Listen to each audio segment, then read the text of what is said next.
We are the techno commercial product. तो हमें technology और मार्केटिंग एंड सेल्स ये तीनों रोल इकट्ठा करके बताना पड़ता है। जब आप टेक्निकली जब बात करते हैं तो कस्टमर को वो फेथ आने लगता है। आप दूसरे को हेल्पिंग हैंड्स भी बन सकते हो। आप जब अच्छे सीखोगे तो आप आपका एक थंब रूल बना के आप दूसरे को तैयार कर सकते हो। तो सीखना आज की तारीख में सभी नौजवान लोगों को बोलूंगा, सीखते रहिए और आपके अनुसार सिखाते भी रहिए।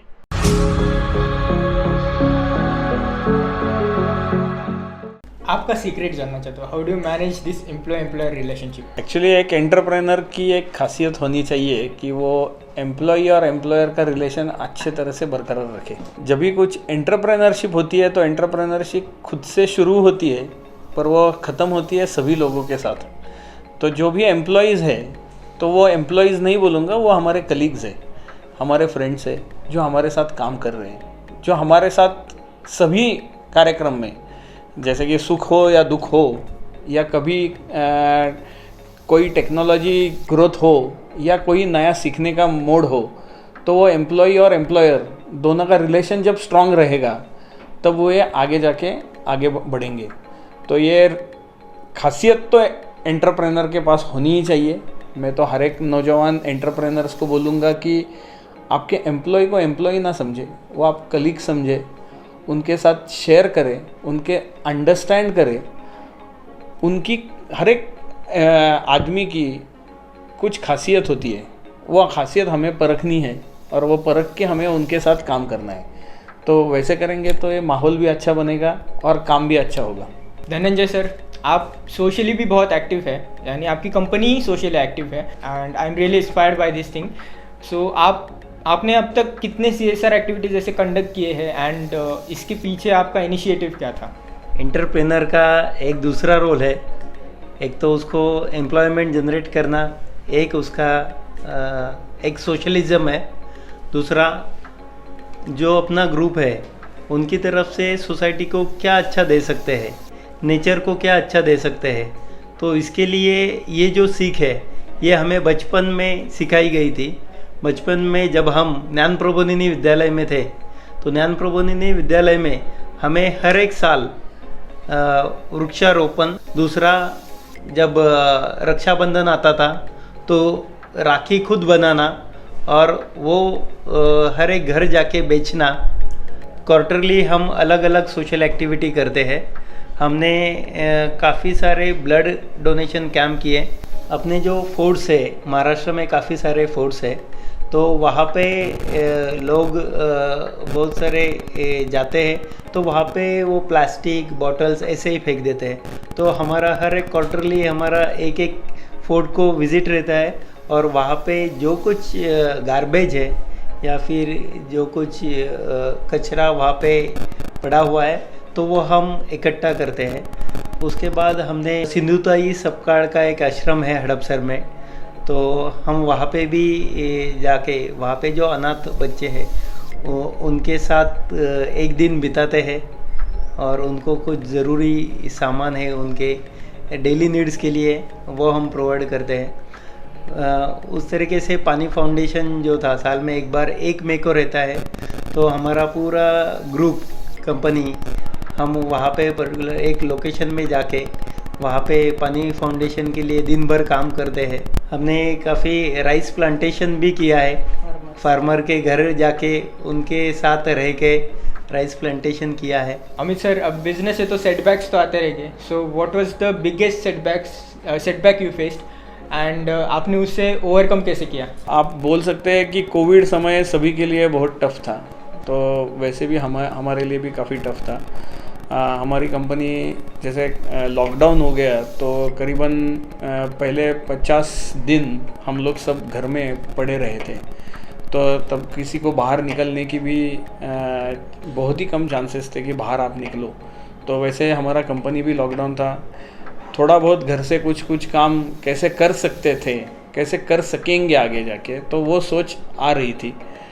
तो वो ये महीना हमारा 1.5 महीना बहुत ही क्रूशल गया, क्योंकि हमारे एम्प्लॉयज़ में भी घर में थे और हम भी घर में थे। पर हमने जैसे ही लॉकडाउन खोलने की शुरुआत हो गई थी तो हमने तुरंत कंपनी चालू की थी।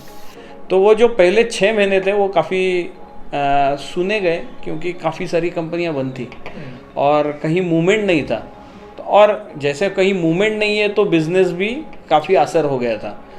पर हमने वो उस समय में ये जान लिया कि कुछ कंपनियां ऐसी भी हैं कि जो दवा बनाती है, कुछ कंपनियां इमरजेंसी सर्विसेज दे रही है, हॉस्पिटल दे रहे हैं। तो हमारे जो वो कस्टमर थे तो हमने उनकी सर्विसेज तुरंत चालू कर दी।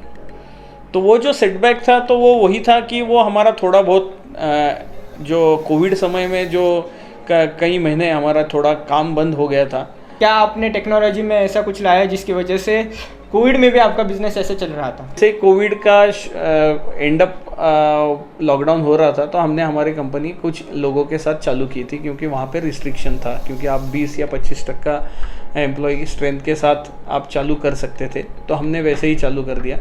तो काफ़ी सारे सवाल थे कि अभी क्या करें, क्योंकि हमारे ज़्यादातर लोग घर से काम करने की इच्छा में थे, क्योंकि वो अपने अपने घर जा चुके थे और हमारे पास करीबन 20% ही लोग कंपनी में आना चाह रहे थे और आ रहे थे। तो हमने ये चालू किया कि कोविड में अभी चैलेंजेस अलग आ रहे थे, क्योंकि आपको हाथ साफ करना है, टेम्परेचर देखना है, आपका एम्प्लॉय मैनेजमेंट अभी शुरुआत होने वाली थी कई कंपनियों में। तो हमने ये देखा कि हम इसको कैसे सॉल्यूशन पे ला सकते हैं। तो हमने पहले हमारा खुद का एक टेम्परेचर मेजरमेंट डिवाइस हमने बनाना और मेक इन इंडिया में लाना, वो हमने शुरुआत की। वो आइडिया हमें आई कि कई कस्टमर की हमारी रिक्वायरमेंट रह चुकी थी कि हमें टेम्परेचर ऑटोमेटिक मेजरमेंट करने की कुछ सुविधा होनी चाहिए।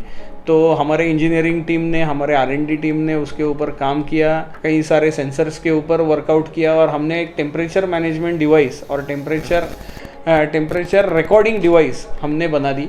ये कोविड में हमने खुद का एक इनोवेशन तैयार किया कि ये देखो, ये होता है कि कभी आपके सामने बहुत बड़ी समस्या आ जाती है तो उसका हल भी निकल जाता है। तो हल निकालने के लिए आपको पॉजिटिव एटीट्यूड होना चाहिए और पॉजिटिव थॉट होनी चाहिए। तो जो हमारी टीम है उनके साथ ये हमने डिस्कस किया कि हम इसके ऊपर कैसे ओवरकम कर सकते।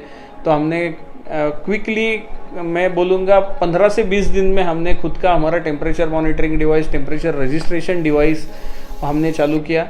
और धनंजय जी मार्केटिंग देख रहे थे तो उन्होंने काफ़ी उसका कई सारी कंपनियों में उसका डेमोन्स्ट्रेशन भी हो चुका था और काफ़ी उसकी भी डिमांड बढ़ गई। तो हमने वो प्रोडक्ट पैन इंडिया लेवल पे हमने डिस्ट्रीब्यूट किया। कई सारी बड़ी कंपनियों ने उस समय उनकी काफ़ी वो रिक्वायरमेंट ही थी, तो वो हमारा डिवाइस एक्सेप्टेंस हो गया और हमारा कई सारा सेल बढ़ गया। तो जहाँ पे दूसरी प्रोडक्ट की डिमांड नहीं थी पर ये प्रोडक्ट की नई डिमांड आ चुकी थी। तो एंटरप्रेन्योरशिप में हमें यही देखना है कि हम प्रॉब्लम को सॉल्यूशन में कैसे कन्वर्ट कर पाए, अलग सॉल्यूशन कैसे दे पाए, उसके साथ साथ बिजनेस कैसा ग्रो कर पाए, क्योंकि हर एक प्रॉब्लम के पीछे एक सॉल्यूशन हमेशा होता है, हमें वो सॉल्यूशन के पीछे भागना है। तो मैं यही सब यंगस्टर्स को भी बोलूँगा कि आप प्रॉब्लम आते रहेंगे, उसको पॉजिटिव एटीट्यूड से ले लो तो उसका सॉल्यूशन आपको हमेशा मिल जाएगा और आप उसमें भी आप तरक्की कर पाओगे।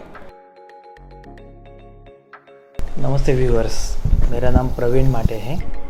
मैं DXS में असिस्टेंट वॉइस प्रेसिडेंट सर्विस ये पोस्ट पे काम करता हूँ और यहाँ पे हम लोग प्रोडक्ट सेल के साथ सर्विस बैकअप भी देते हैं और सर्विस बैकअप में हमारा मेन फोकस रहता है एनुअल मेंटेनेंस कॉन्ट्रैक्ट पे, जिसका बेनिफिट का क्लाइंट को ये होता है कि प्रोडक्ट में कुछ प्रॉब्लम आने से पहले ही अगर प्रोडक्ट मेंटेन किया जाए तो हमारे जो डे टू डे एक्टिविटीज़ है उसमें वो प्रोडक्ट बंद होने की वजह से जो नुकसान होता है डायरेक्ट और इनडायरेक्ट वो नहीं होगा। इसके लिए हम लोग AMC को पुश करते हैं और AMC के थ्रू हम लोग अच्छा सर्विस भी देते हैं क्लाइंट्स को। मार्केट में बहुत सी कंपनीज है कि जो माल बेचते हैं लेकिन सर्विस के लिए उनका कंसंट्रेशन ज़्यादा नहीं रहता है, तो हम लोग सर्विस पे फोकस करते हैं।